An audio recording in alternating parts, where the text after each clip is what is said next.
meninos e meninas. Sejam bem-vindos a mais uma aula de filosofia.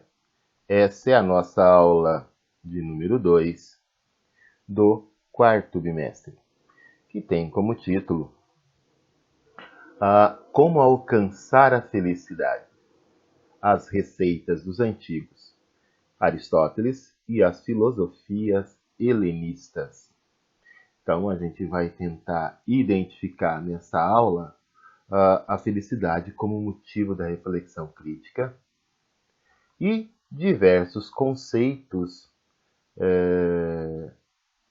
da antiguidade de como ser feliz e como é que isso pode contribuir, pode nos ajudar a entender o entendimento contemporâneo de felicidade. A gente vai retomar esse tema mais à frente, né? Não se esgota em apenas uma aula, mas a gente vai então trabalhando nas próximas aulas essa questão.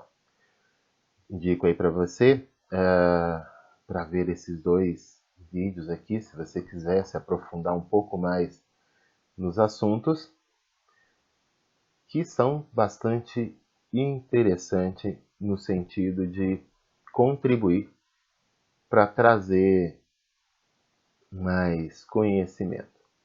Em breve também te indicarei no livro didático onde você encontra esse conteúdo. Bem, vamos em frente. Todos nós em algum momento já nos perguntamos o que é felicidade, o que é ser feliz. Com certeza, se você perguntar para o seu colega o que é felicidade, ou ainda se você fizer uma rápida pesquisa pelo Google, você vai encontrar várias respostas, várias explicações para o que é ser feliz.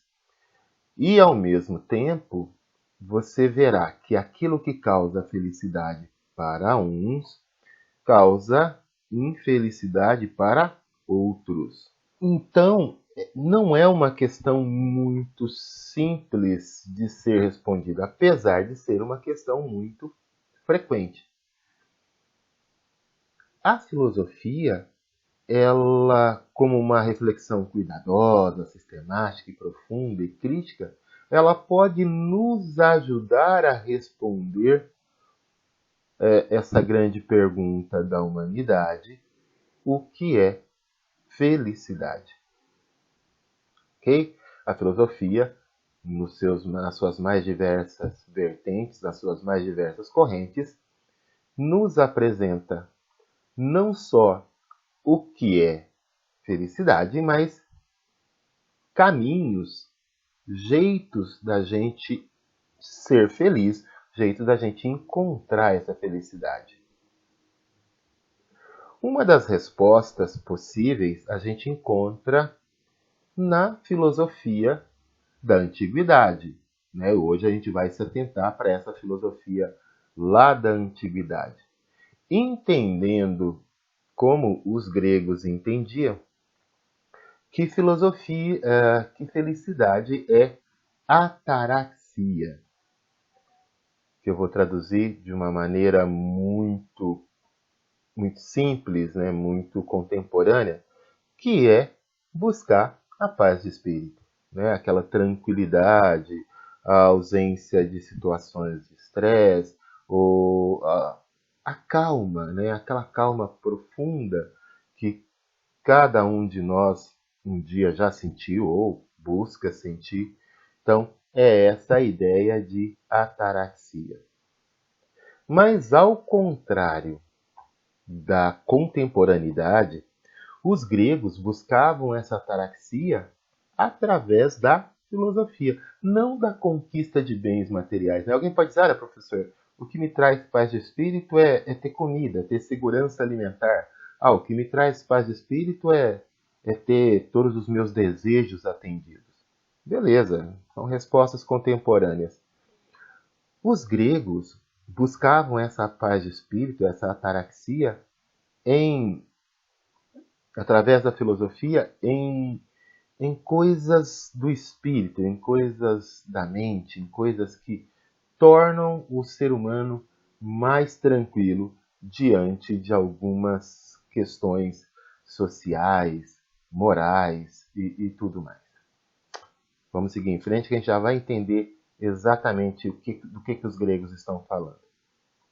A gente pegou como primeiro grego aí Aristóteles, né? Grande, eu acho que, na minha opinião, um dos maiores filósofos de todos os tempos.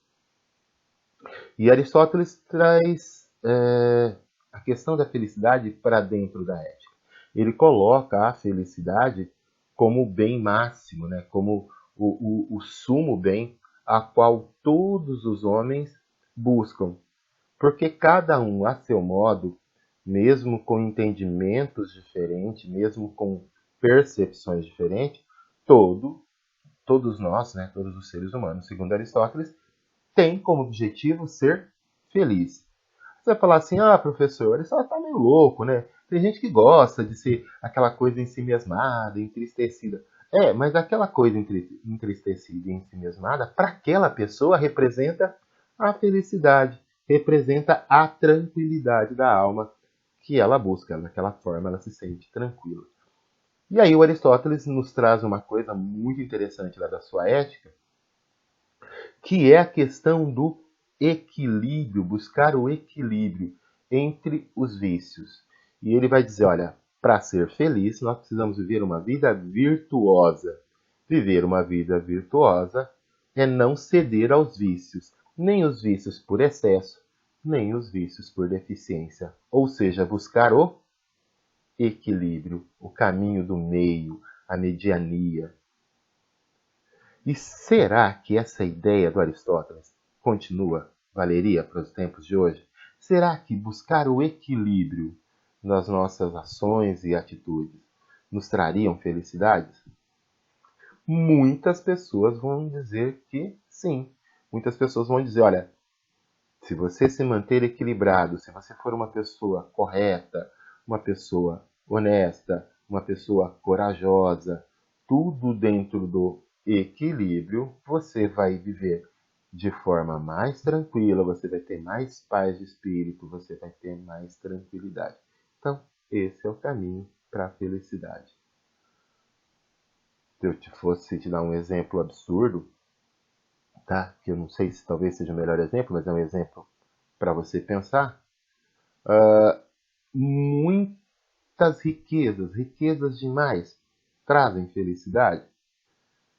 Pode te trazer coisas, pode te trazer objetos, mas a felicidade de fato você vai adquirir, pensando como Aristóteles, quando você manter uma vida virtuosa, uma vida boa, uma vida equilibrada, né? Sem os excessos, nem, por, nem os excessos a mais, nem os excessos de menos. Ter tudo de maneira tranquila e equilibrada. É uma ideia, é uma possibilidade, é um caminho para a felicidade.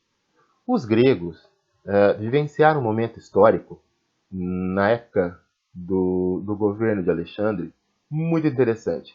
Período esse que lá nas aulas de história vocês conhecem como helenismo. Então, só para introduzir, só para você entender o contexto, Alexandre, quando partiu para a conquista das várias regiões do Oriente Médio, fez com que os gregos tomassem contato com várias filosofias, várias religiosidades de outras culturas ali do Oriente Médio.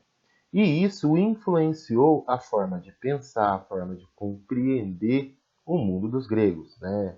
Já lá no passado, como acontece hoje, quando um povo toma contato com o outro, há uma troca de influências, de hábitos, pensamentos, ideias, crenças de um sobre o outro. Então, o período do helenismo é justamente essa troca, né, cultural aí que existiu entre os gregos na época do expansionismo promovido pelo Alexandre. Isso fez com que os gregos centrassem nesse período sobre o problema da felicidade.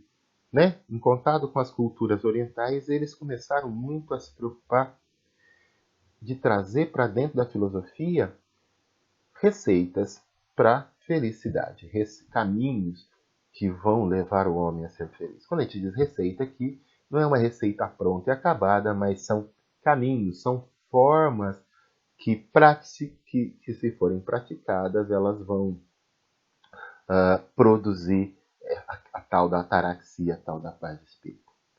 Primeira dessas filosofias que nós vamos falar é a filosofia dos cínicos. E aqui nada a ver com a palavra cínico usada no sentido que a gente usa hoje. Mas cínico é relativo a cão, a viver como um cão. Aí você fala assim, poxa, coisa estranha, professor, mas o que é isso, viver como um cão? É viver de forma simples, dispensando tudo aquilo que não é importante para a vida, tá? Regras, vida em sociedade, propriedade, governo, política, segundo os cínicos, são tudo coisas que não são essenciais para a vida. Eu acho que a história de Diógenes representa bem a ideia dos cínicos. Inclusive, Diógenes é o maior representante da filosofia cínica. E dizem, né, conta a história, que ele vivia nu, de maneira bastante simples, somente com o essencial, dentro de uma barrica, semelhante a um personagem que a gente conhece aí da TV. Um dia um soldado, né, que admirava Diógenes, chegou e perguntou: Diógenes, o que você precisa?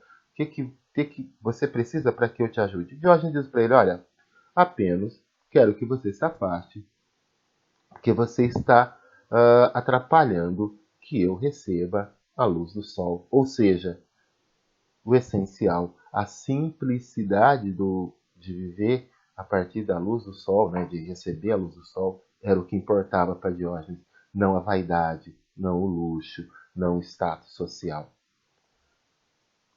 Se você bem prestar atenção, existem muitas... isso tem muito a ver com algumas falas contemporâneas do que é ser feliz, né? Do que é a busca pela felicidade, o que é a busca por essa paz de espírito na atualidade. É recusar todos os bens materiais, todas as coisas inúteis e focar só naquilo que é o essencial. Né? Amizade, alimentos, coisas. Viver de forma mínima. Tem algumas coisas aqui do cinismo dentro da ideia do minimalismo.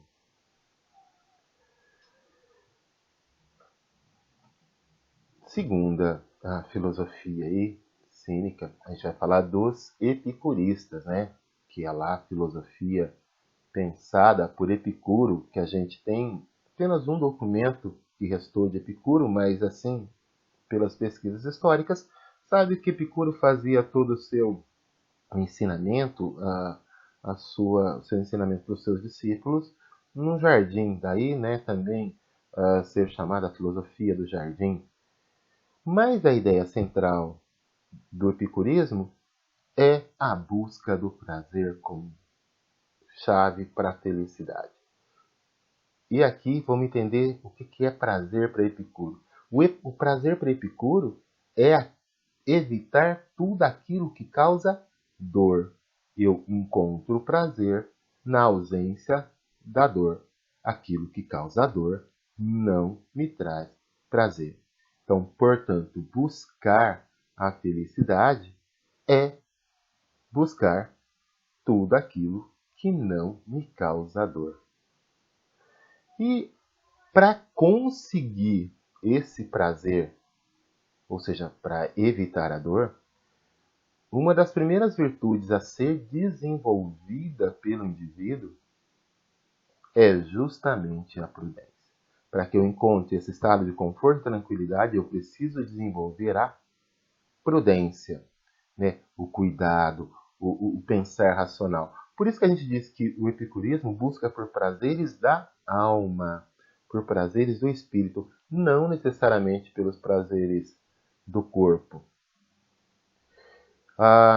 E então, nesse documento que nós temos, que é atribuído a Epicuro, chamado Carta a Meneceu, ele deixa muito claro, né, os três principais elementos para essa busca dessa vida tranquila, né, através da prudência, buscar amigos, liberdade e uma vida equilibrada. Olha, parece que está falando coisa, parece que o Epicuro falou isso há 2000 anos, e parece que ele está falando para a gente aqui agora, né? Para que você seja feliz, para que você encontre a paz de espírito, preserve, busque, respeite, cuide das suas amizades, cuide da sua liberdade, né, da sua autonomia, das suas decisões, e busque uma vida com equilíbrio, né? Aí pode repetir isso lá Aristóteles, colocando a prudência como uma virtude extremamente importante para que eu viva da melhor forma possível. Tá aí a ideia de Epicuro. Talvez para algumas pessoas seja esse o caminho para ser feliz. Uma das filosofias helenistas desenvolvidas na época e que hoje está muito presente, até mesmo porque uma das principais emoções a ser desenvolvida, né? Uma das principais competências emocionais a ser desenvolvida na nossa época é justamente a questão da resiliência. O que é essa resiliência? É adaptar-se a situações adversas. É você conseguir, nas situações adversas, encontrar lá os pontos aonde você consegue sobreviver, você consegue viver bem, você consegue fazer boas escolhas, você consegue suportar as situações da melhor maneira possível. É a capacidade de adaptação do indivíduo. E nesse contexto, o estoicismo ele é entendido como a arte de não sofrer, né? A arte do não sofrimento. O principal filósofo grego é Zenão de Cício, e, e ele deixa claro que a felicidade está em aceitar resignadamente o sofrimento e a adversidade. Mas assim, professor, mas como assim aceitar o sofrimento? Então, não sofrer é aceitar o sofrimento? É. Na verdade, não é que você vai aceitar o sofrimento, mas é você compreender aquilo que você pode mudar, aquilo que está na sua alçada de mudança e aquilo que não está. Há coisas que você não consegue mudar. Vou te dar um exemplo talvez muito tranquilo, que é: estou doente, minha doença é terminal. Então, além da dor da doença, eu vou também sofrer todas as emoções ruins da doença, ou eu aceito a doença e vivo os meus últimos dias da melhor forma possível? Para um estoico, eu vou viver os meus últimos dias da melhor forma possível, da maneira mais honrosa possível, da maneira mais feliz possível. Parece uma coisa muito difícil de ser entendida, mas não é. E como é que eu faço esse processo de compreensão do que eu posso mudar, do que eu não posso mudar? Através do controle das emoções, através da atividade racional. Ou seja, eu controlo, eu administro, desenvolvo competências socioemocionais através de uma atividade racional. Você que é aluno vai ouvir ainda muito falar sobre competências socioemocionais, né? Que é justamente a gente aprender a administrar as nossas emoções.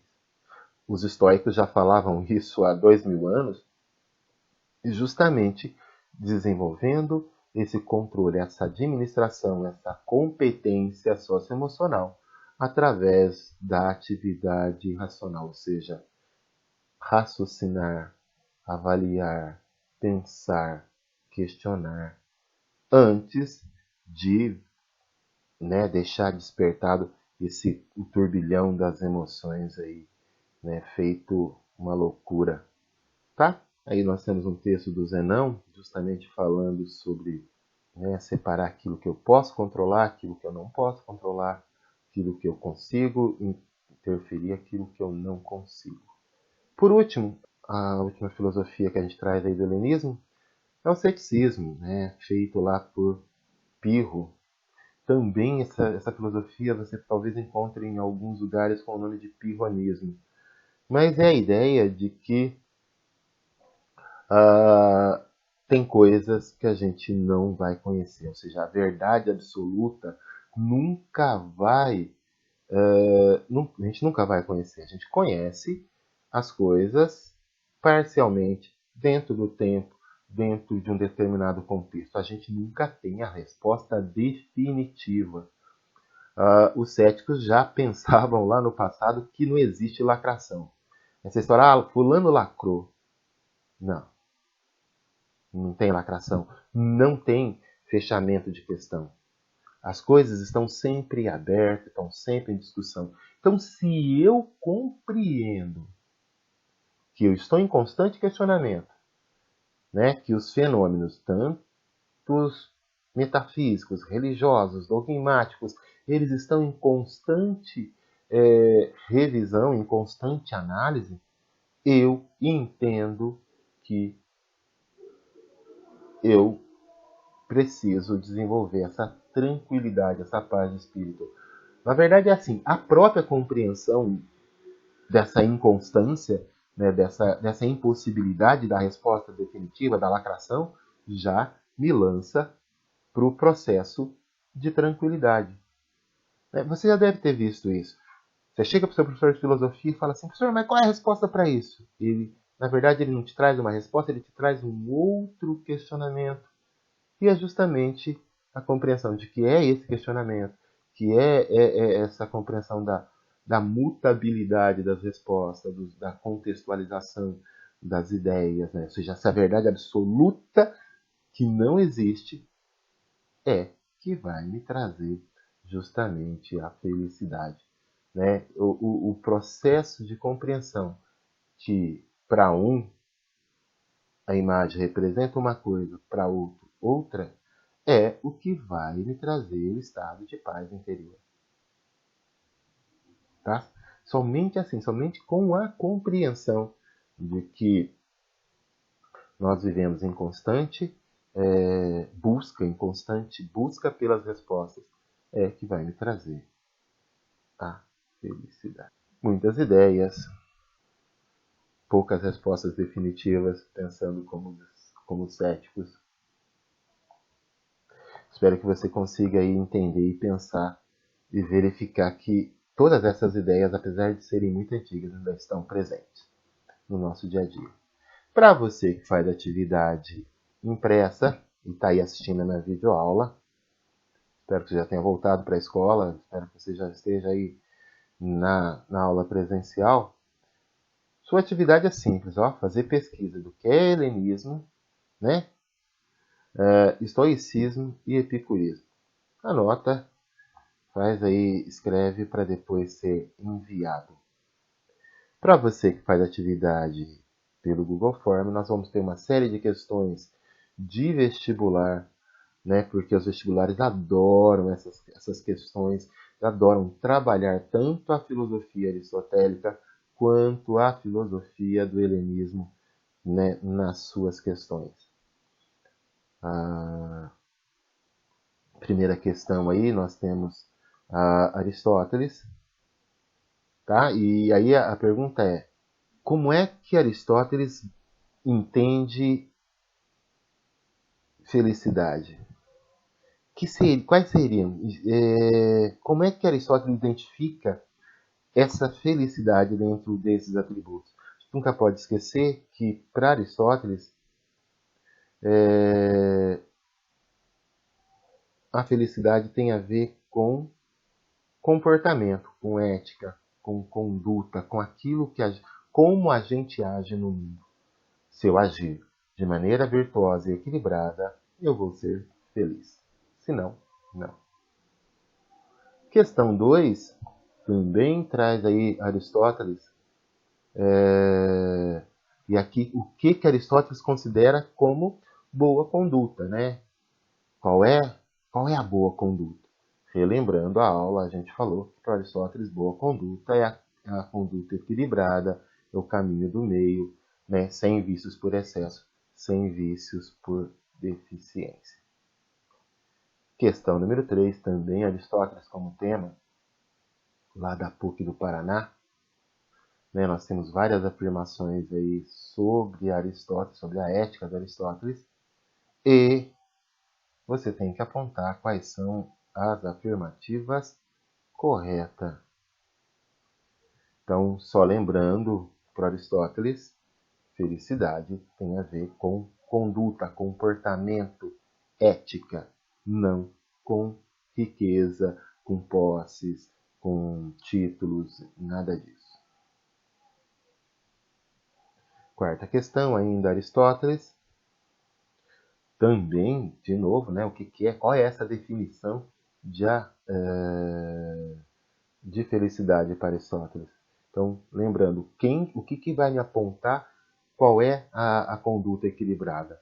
Não é a minha emoção, não é o meu coração, é a minha capacidade racional e intelectual. Por isso que felicidade está ligado mais à minha atividade do espírito do que justamente com prazeres ou desejos corpóreos. Questão número 5 traz aí a letra de uma música de Noel Rosa que trabalha a filosofia como busca de uma felicidade interna e não naquilo que está fora, não naquilo que é externo a mim. Então a música traz essa ideia de que eu encontro não no dinheiro, não na aristocracia, não nas coisas que estão fora, mas dentro daquilo que é inspiração para o meu samba, daquilo que vai dentro de mim, que é a conquista racional, da minha ética, do meu comportamento. E o que isso tem a ver com a filosofia de Epicuro? Ó, prazeres para Epicuro não é riqueza, não é dinheiro, não é mulheres, não é.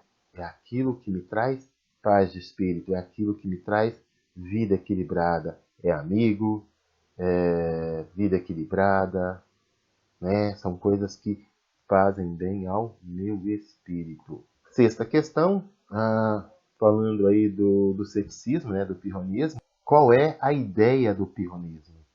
Qual é a ideia central do pirronismo? Qual é a ideia central do ceticismo? Então, toda vez que você ouvir a palavra cético, pensa que é uma discussão sobre a questão da verdade. Tá? O cético é aquele que acredita, que não acredita na possibilidade da verdade absoluta. Questão de número 7. Nós estamos falando ainda em... Deixa eu ver... sobre o ceticismo. Né? Então, vale a mesma explicação da questão anterior. Ceticismo como a compreensão de que a felicidade está no fato de que nós nunca vamos encontrar uma verdade absoluta. Por isso que a gente tem que tranquilizar o coração, já que a gente não vai ter uma resposta definitiva, a resposta lacradora. E a questão de número 8, você vai relacionar as várias filosofias aí do helenismo com aquilo que elas defendem, com aquilo que elas colocam como seu princípio fundamental, né? Epicurismo, questão do prazer, da busca do prazer do espírito, também, né, pode ser entendido como uma espécie de hedonismo. Estoicismo, compreensão racional, controle racional sobre as emoções, gestão das emoções pela razão e aceitar as coisas que não são possíveis de ser mudadas. Ceticismo, né, entendimento que a verdade absoluta é impossível. Cinismo, viver de maneira simples, de maneira básica, como vivem os cães. Ok? Espero que você tenha entendido, que você tenha curtido aí o conteúdo da aula, tá bom? Tudo de bom para você, né? Um beijo, um abraço, se cuida, pensa direitinho para responder, que não são tão complicadas assim, você vai conseguir, é só você, se precisar, reveja a aula, né? Dê uma lida, dê uma pesquisada na internet, você vai encontrar respostas desse conteúdo com muita facilidade. Beijo, um abraço e bons estudos!